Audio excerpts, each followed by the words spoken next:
The overall goal of this procedure is to use artificial antigen presenting cells, or aAPC, for ex vivo expansion of human antigen-specific CTL for potential use in adoptive immunotherapy.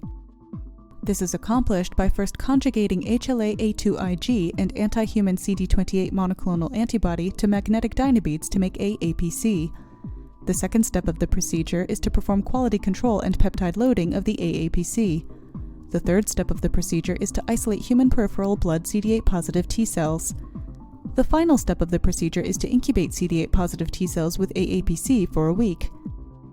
The CTL are then harvested and characterized before they are either used or are re-stimulated for another week to achieve the desired level of their specificity and expansion. Ultimately, tetramer staining results can be obtained that show that CTL that are expanded in the presence of aAPC have an increased antigen specificity. Today, I'm going to show you an HLA-Ig-based aAPC system and how to use this system to efficiently expand CMV-specific human CTL ex vivo.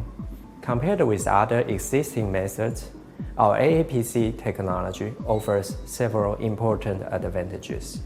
It's off-the-shelf available, it's of unlimited quantity, and the same aAPC can be used for all HLA A2 positive donors.